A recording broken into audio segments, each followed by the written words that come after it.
da novela, Caio Jorge toma decisão importante sobre o seu futuro. Salve nação rubro-negra, estamos chegando com todas as notícias do clube mais amado do Brasil. Salário de 2 milhões e contrato de 4 anos do Mengão. Proposta irrecusável para o artilheiro da temporada Caio Jorge chama atenção e vira destaque na mídia do mundo inteiro. E o jogador quebrou o silêncio e decidiu onde vai jogar em 2026. Essas e outras notícias do Flamengo iremos acompanhar agora. Hora da Central do Mercado, que tem protagonistas, Gabigol e Caio Jorge. Emanuel Araújo vai atualizar essas transações pra gente. Fala aí, Emanuel. Fala, Escobar, boa tarde para você que está com a gente do Globo Esporte. Pois é, o predestinado, que ficou assim como ficou conhecido no Flamengo, Gabigol, volta para o Santos. Por que eu estou falando isso? Porque em 2013 o Gabigol estreou no jogo de despedida do Neymar e agora eles têm a chance em 2026 de reeditarem essa dupla, jogarem juntos ao longo do ano, já que o Neymar também renovou o contrato até o dia 31. Pois é, Santos e Cruzeiro negociaram e vão dividir o salário do Gabigol, que fica por empréstimo por 1 ano. E falando em Cruzeiro, o Cruzeiro recusou a segunda proposta do Flamengo pelo Caio Jorge. O Flamengo tinha enviado uma proposta de 155 milhões de reais, mais o passe do Cebolinha, que vale cerca de 52 milhões de reais, e ainda 10% de valor econômico, direito econômico, numa futura venda do Caio Jorge. Mesmo assim, o Cruzeiro recusou. E a Supercopa Rei já tem data definida, hein, pessoal? A CBF definiu que a disputa entre Flamengo e Corinthians será no dia 1º de fevereiro, no Mané Garrincha, em Brasília. Menos de um mês, então. E segundo a CBF, a entidade ouviu clubes e federações antes de tomar a decisão da data e local, levando em consideração o calendário desse ano, né, tão apertado. E a divisão da torcida, 50%, 50%. Brasília tem as duas grandes torcidas do país. O Flamengo está mais acostumado em jogar lá. Uma certa vantagem aí para o Flamengo? Ou você já vai dizer que não é assim, não vou cantar vitória? Olha, o Flamengo é favorito. Tem obrigação de atropelar o Corinthians, pelo time que tem. Pelo amor de Deus, hein? Quero ver se o Flamengo não vai vacilar. Pela última temporada. Joga praticamente em casa, porque Brasília é a segunda casa do Flamengo, Vene. Não, mas a torcida do Corinthians se faz presente sempre. Vai fazer um meio a meio ali, né? É meio a meio, é uma final só. Claro, assim, não dá pra supervalorizar a Supercopa do Brasil. Quando eu falo supervalorizar se o Flamengo perder é sinal que tá tudo errado, mudança, crise. Não é isso. É uma taça, é importante, envolve dinheiro também. Querendo ou não, quando você ganha, é muito mais fácil você dar continuidade ao seu trabalho quando você conquista algo. Mas assim, vai ser um jogo difícil, é uma partida só. Tem que respeitar o Corinthians. O Corinthians tem um jogador que, para mim, é extremamente decisivo, que é o Memphis Depay. Se ele tiver afim de jogar, prepare-se, porque é um jogador que vai dar muito trabalho e ele mostrou isso, inclusive, na final da Copa do Brasil, na semifinal da Copa do Brasil, na conquista do título do Campeonato Paulista pelo Corinthians. Vai ser um jogo extremamente difícil. Eu acho que a decisão, no fim das contas, para mandar em Brasília foi correta, pela questão da logística. Por exemplo, no Flamengo, eu conversando com as pessoas falaram muito isso. A gente tem que pensar em logística. E, de fato, Brasília é muito mais fácil, assim. E o fato de ser no dia 1º de fevereiro, eu particularmente gostei também. Porque, querendo ou não, os clubes vão se reapresentar mais tarde. O Corinthians foi entrar de férias dia 22 de dezembro. O Flamengo entrou de férias também no finalzinho do mês, por conta do Mundial. E se você botasse no dia 24 de janeiro, o tempo de preparação seria muito menor. Então, acho que, no fim das contas, foi uma decisão extremamente correta, tanto o local, sendo em Brasília, porque assim, a logística facilita muito e com certeza terá casa cheia, também em relação à data. E lembrando que o mês de fevereiro será extremamente intenso para o Flamengo, né? Porque vai ter a Supercopa do Brasil, dia 1º de fevereiro, tem Recopa Sul-Americana, também em fevereiro. Brasileiro e Carioca. Brasileiro já vai ter iniciado. Carioca eu vou botar aí o nível de urgência, digamos assim, lá embaixo. Mas Supercopa, Recopa e início do Campeonato Brasileiro, ou seja, o mês de fevereiro do Flamengo promete. Olha, a gente vai falar daqui a pouco da negociação Flamengo, Cruzeiro, Caio Jorge, quem vai pra lá, quem vai pra cá, Everton Cebolinha. Vene tem novidades, mas antes de saber a opinião do Dedé, o Flamengo não chega como grande favorito aí? Eu não achei nada demais esse Corinthians bater o Vasco, injustamente, era pro Vasco levar a Copa do Brasil, acho que o Flamengo atropela. Então, mas tem um detalhe, né? O Vene trouxe a informação... Vene porque, pé assim, no chão, é justo, mas assim, tem um fator que pode diferenciar, que é a parte física, né? Porque as equipes vão ter uma semana só de preparação, né? O Flamengo voltando agora aqui pro... O Flamengo volta dia 12. Então, dia 12 até, então, 18 dias, Pode né? nivelar mais? Pode nivelar mais e normalmente por baixo pela parte física. Ele falou sobre o Depay, que é um grande jogador, foi um dos responsáveis pela conquista do Corinthians, que o Corinthians foi cirúrgico no Maracanã, né? Mas o Vasco jogou foi superior. Bola assim, o Vasco final, Depay. O Vasco foi super valorizado, Vene. O Vasco foi superior, mas bom, o Corinthians foi cirúrgico. Ele próprio, o Yuri Alberto também, o Bidon, fizeram um grande partido. Eu acho que o jogo, o Flamengo é favorito, mas não pode dizer que é favas contadas, né? Até porque também, mas vai ser um grande jogo, né? Certamente o Mané Garrincha vai estar super lotado, e aí com a divisão em torcida. A torcida do Corinthians é uma torcida que faz um movimento fora de São Paulo para ir muito grande, né? Então, certamente a gente que vai ficar de fora ali vai ser um grande jogo para apreciar. A torcida vai ser empate ali meio a meio, a torcida do Corinthians sempre chega junto. A gente fala agora da negociação entre Flamengo e Caio Jorge, Vene, Casagrande. O Flamengo chegou ao limite, não pretende fazer uma nova oferta ao atacante do Cruzeiro, mas não tem dinheiro a dar para todo mundo, que é o clube mais rico e agora tá faltando grana para você vê milionário jogando dinheiro na rua assim, dando pros outros? Eu não vejo, Eu não vejo. Não é porque tem dinheiro que você tem que sair distribuindo, rasgar dinheiro. Acha que tem um limite aí. Óbvio, Mas o Caio Jorge não vale o artilheiro do Campeonato Brasileiro, seleção, dá os 50 milhões que o Cruzeiro pede, você tem grana. Ô Flavinho, nessa história toda, eu não sei quem é mais doido. O Flamengo oferecer isso ou o Cruzeiro recusar. De verdade. O certo nessa história é o Caio Jorge, em topar ir pro Flamengo. Eu, no lugar dele, iria tomar a mesma decisão. Brincadeiras à parte, o primeiro dia do ano de 2026 foi extremamente agitado, porque foi o dia que o Flamengo fez uma nova oferta ao Cruzeiro. E a proposta foi de presidente para presidente. O BAP entrando em contato diretamente com o Pedro Lourenço, que é o presidente da SAF do Cruzeiro. Inclusive, eles têm uma ótima relação, tá? Para quem acha que a relação Flamengo e Cruzeiro é abalada, muito pelo contrário. Os dois dirigentes se falam constantemente, uma ótima relação. E a nova proposta foi 24 milhões de euros em dinheiro, Flamengo pagando em dinheiro, mais o Everton Cebolinha, que o Flamengo entende que atualmente vale 8 milhões de euros. Então, na visão da diretoria do Flamengo, a proposta foi de 32 milhões de euros. E aí o Cruzeiro prontamente recusou, falou, não, a gente não quer fazer negócio, a gente não quer vender o Caio Jorge, se vocês pagarem 50 milhões de euros, a gente conversa. Ou 30 milhões de euros mais o Luiz Araújo. E aí o Flamengo não quer fazer negócio, o Flamengo não faz negócio com o Luiz Araújo, o Flamengo não pretende negociar o Luiz Araújo. Mas por que o Flamengo pretende negociar o Everton Cebolinha? Primeiro, o contrato de Cebolinha acaba em dezembro desse ano. Segundo, o Flamengo não pretende renovar. Terceiro, é a última janela para o Flamengo tentar fazer dinheiro com o Everton Cebolinha. E quarto, o Cebolinha é um pedido do técnico Tite. Então o Flamengo tentou juntar o útil ao agradável, mas não teve jeito, porque o Cruzeiro não quis fazer negócio. E aí, hoje eu recebi a informação que o Flamengo chegou ao limite. Não vai fazer mais nenhum movimento. Não vai aumentar. E assim, vou ser muito sincero, seria a maior transação do futebol brasileiro. Seria muito dinheiro. Não acho que o Caio Jorge valha isso. Mas eu entendo o movimento do Flamengo, porque o Flamengo, como você disse, está com dinheiro no bolso. E o Flamengo precisa de centroavante. E na visão do Felipe Luiz, o Caio Jorge se encaixa perfeitamente a esse modelo de contratação, idade, mobilidade, estilo de jogo. Perfeito. E o Flamengo não pretende vender o Pedro. Para quem acha que o Flamengo quer contratar o Caio Jorge e vender o Pedro, não. O Flamengo quer ter 22 titulares. 2 jogadores de altíssimo nível por cada posição. Então a ideia do Flamengo era ter os 2 jogadores, mas até o momento não conseguiu a contratação. E eu acho que assim, não vai conseguir. Porque não faz sentido. Vai parar por aí. Não faz sentido. Cruzeiro não cede, não abaixa, o Flamengo não sobe. Se o Pedro Lourenço, Flavinho, pensasse com a cabeça de empresa, um cara empresarial, ele teria vendido. Ele teria vendido porque é muito dinheiro. O Caio Jorge não vale isso, gente. Para mim, é muito bom jogador. Eu gosto bastante do Caio Jorge. Mas o Caio Jorge não tem mais uma idade digamos assim... 23, velho? 23, 24 anos. Ele tem uma cirurgia no joelho, ele já foi para a Europa e voltou. Ou seja, o que eu estou querendo dizer, o poder de revenda dele não vai ser tão alto futuramente. Mas eu entendo porque o Flamengo não está pensando em revenda, o Flamengo está pensando em ganho técnico. Ele não vale esse dinheiro, mas eu entendo o movimento do Flamengo em fazer a contratação. E se encaixa exatamente naquilo que a gente falou aqui nos últimos programas. Muita gente me questiona nas redes sociais por que o Flamengo não tenta o Tati Castellanos, que é um jogador da Lazio.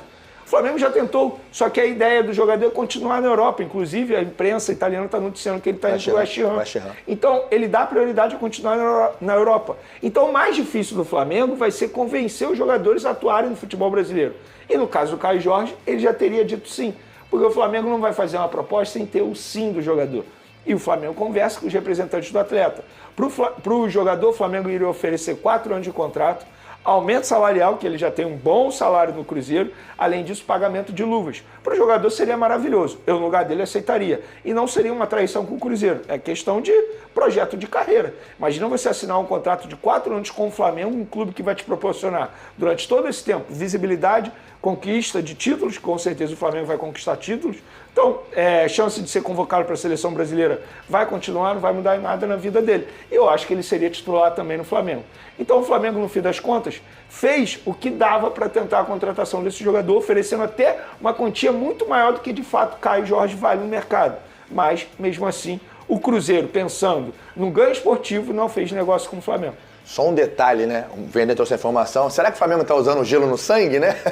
Para mostrar para o Cruzeiro que também não vai avançar. Mas eu acho que pode fazer parte da negociação. Da negociação. Acho que o Caio Jorge, por ser o do Cruzeiro, é um dos poucos clubes no Brasil que nesse momento não precisa de muito dinheiro, né? Assim, tem outros clubes que certamente esse negócio já teria sido Flamengo, assinado. Cruzeiro e Palmeiras. É isso, então. Para aí, né? A grande maioria assinaria no dia seguinte, né?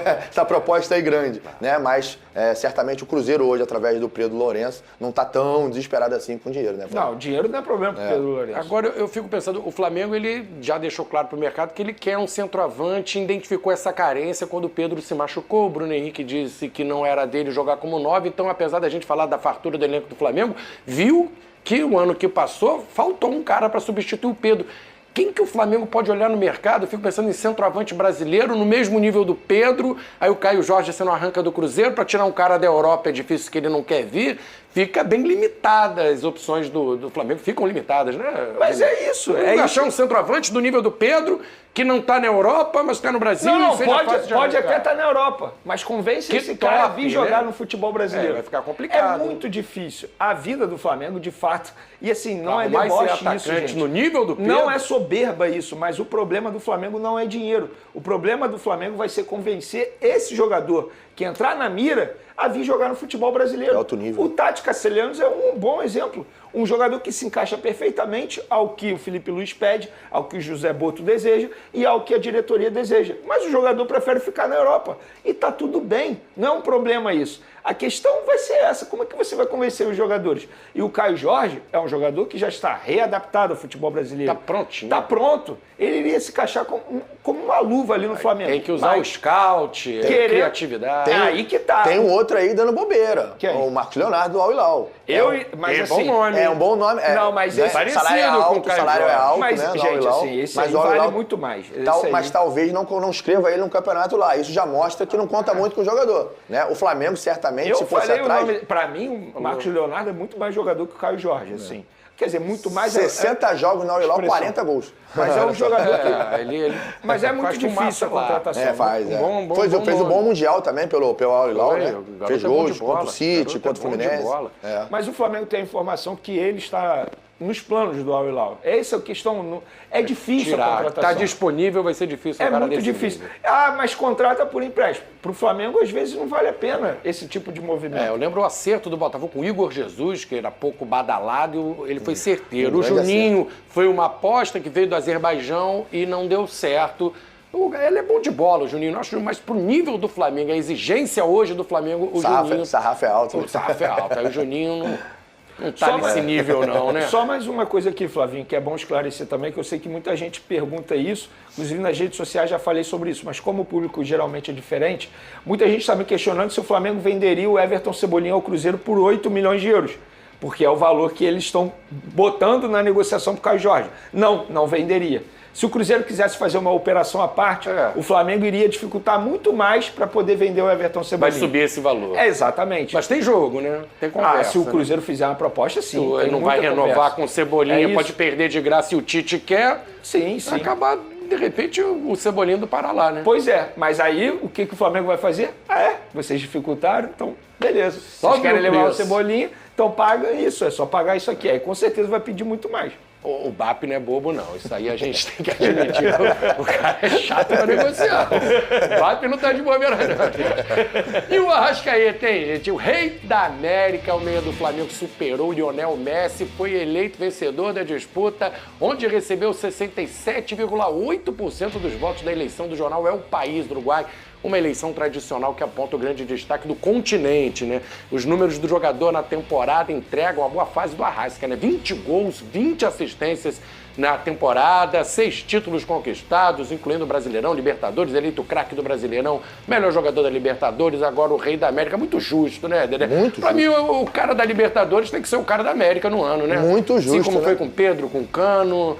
O Luiz Henrique, se eu não estou enganado, e agora o Arrasca, né? O que chama a atenção foi a quantidade de gols dele, né, na temporada, porque ele sempre teve muita assistência, gols desse 25 gols na temporada?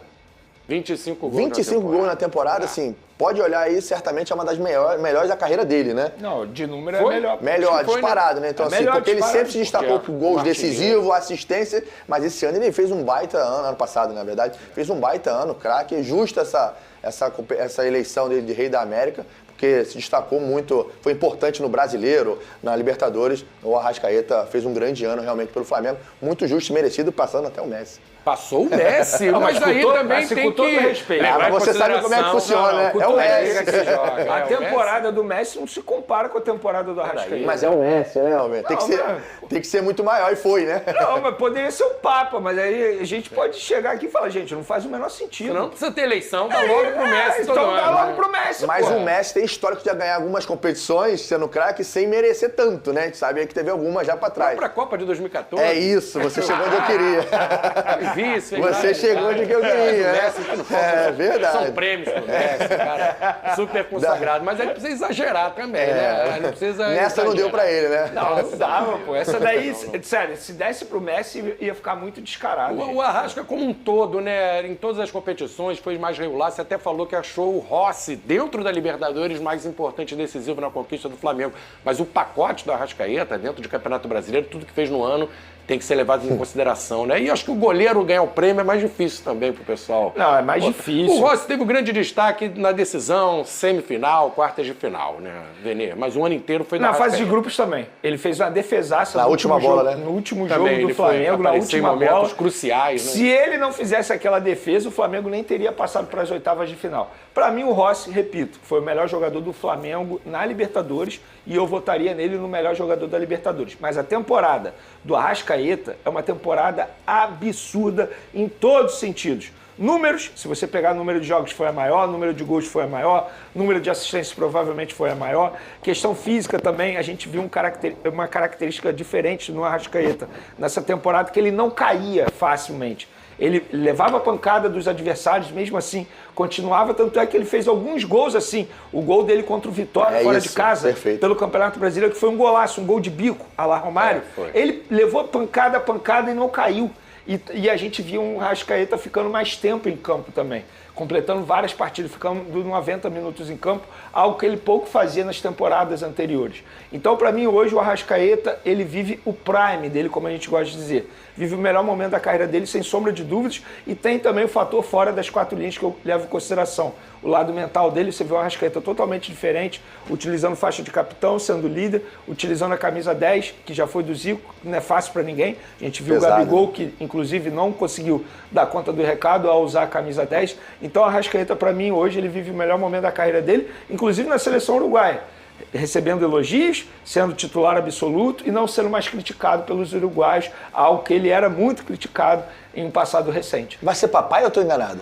Já foi. Já foi? Nasceu. Aí o homem tá feliz, né? Tá voando, tá né? voando. Ainda tem isso lá do pessoal dele. Claro, influencia. Tá O Dedê tem essa questão que muitos colocam, uma Arrascaeta vai muito ainda bem faz aqui, bolo. Libertadores. Ainda faz bolo. Mas o quê? Você acha que na Copa do Mundo pode brilhar também o Arrascaeta? Ou você defende essa essa teoria de que na Europa não daria para ele se destacar, que é diferente, o futebol mais físico?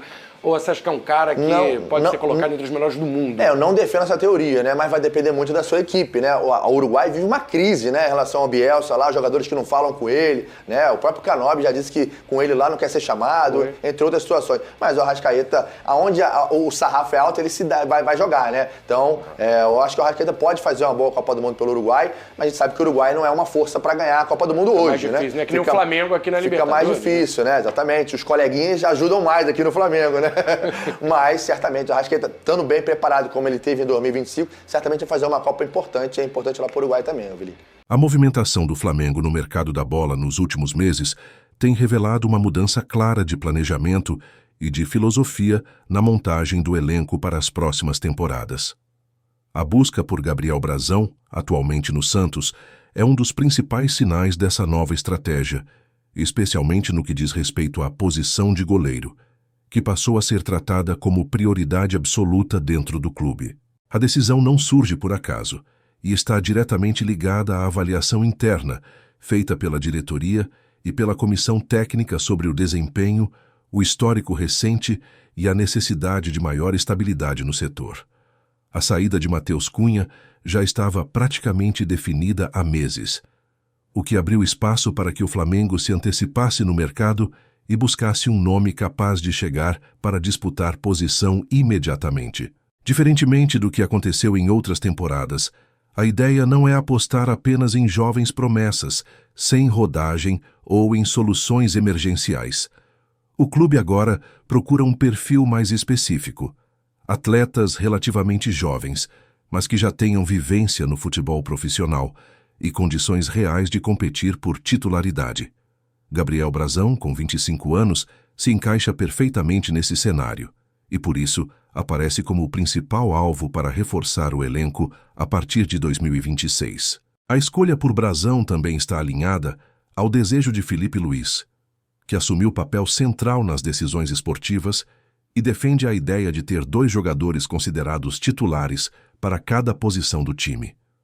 No caso do gol, isso significa oferecer concorrência direta a Agustin Rossi, que foi absoluto em 2025, mas que na avaliação interna precisa de uma sombra à altura.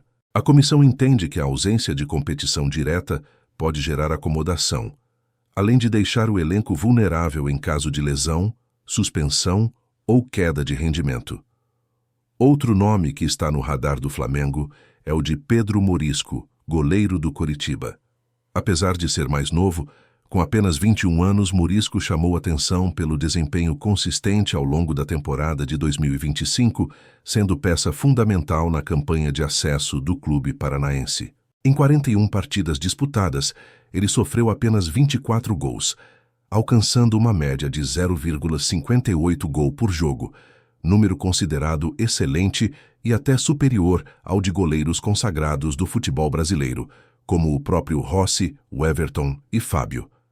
Esses dados reforçam a ideia de que o Flamengo não está apenas observando nomes conhecidos, mas também analisando profundamente estatísticas, desempenho e potencial de crescimento.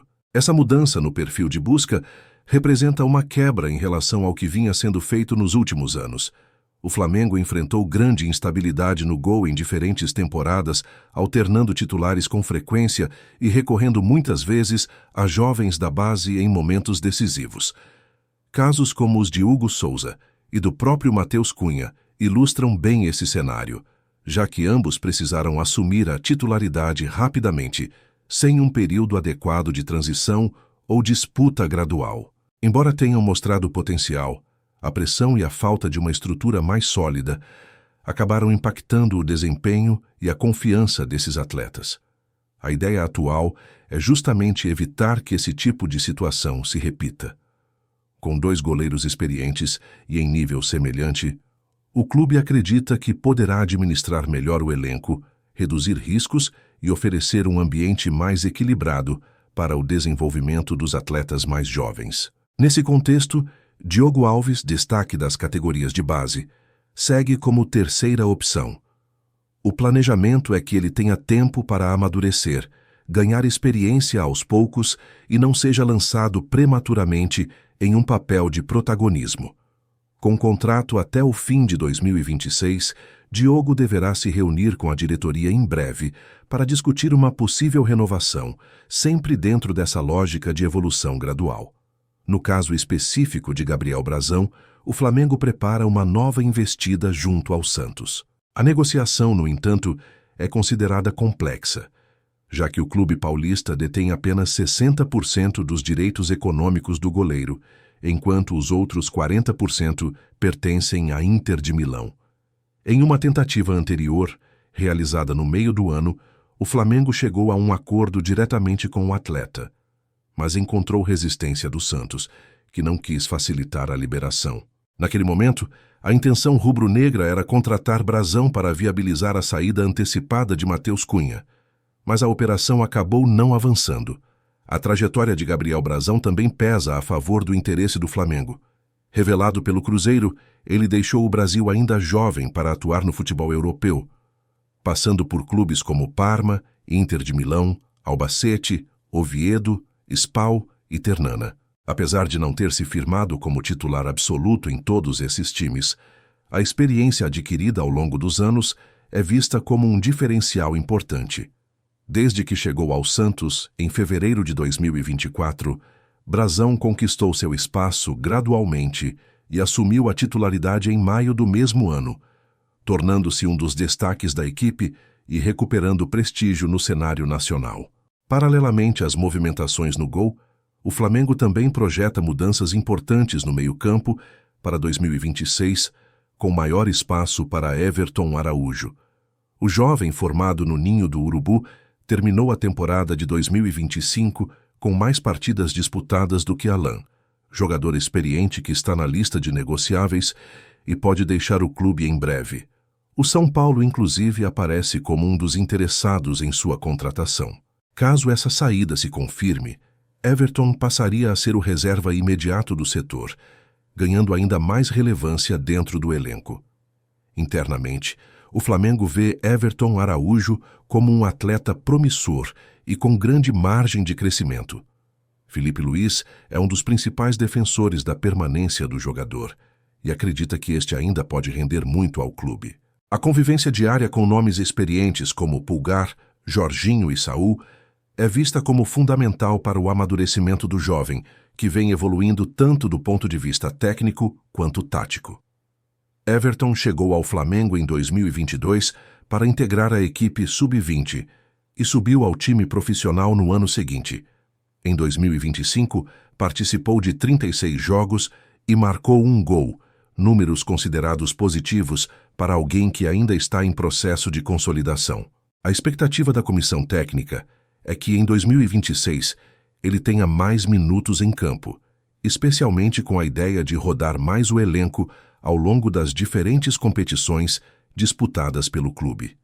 Enquanto define o planejamento para o gol e o meio-campo, o Flamengo também enfrenta um dos capítulos mais complexos da atual janela de transferências, a tentativa de contratar o atacante Caio Jorge, do Cruzeiro.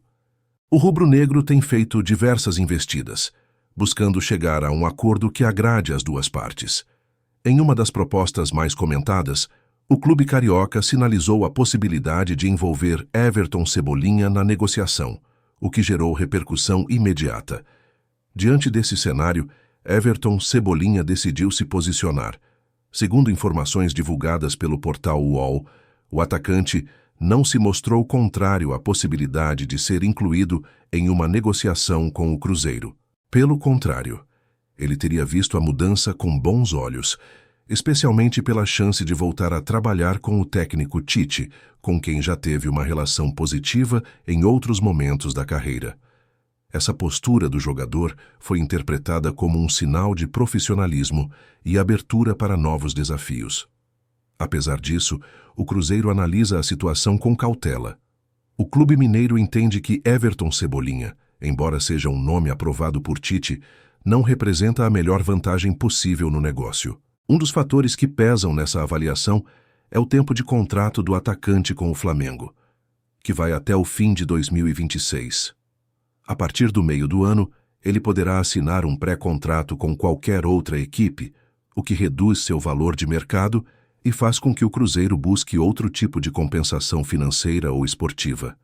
Na última proposta oficial enviada pelo Flamengo, o valor total girava em torno de 32 milhões de euros, o equivalente a aproximadamente 205 milhões de reais.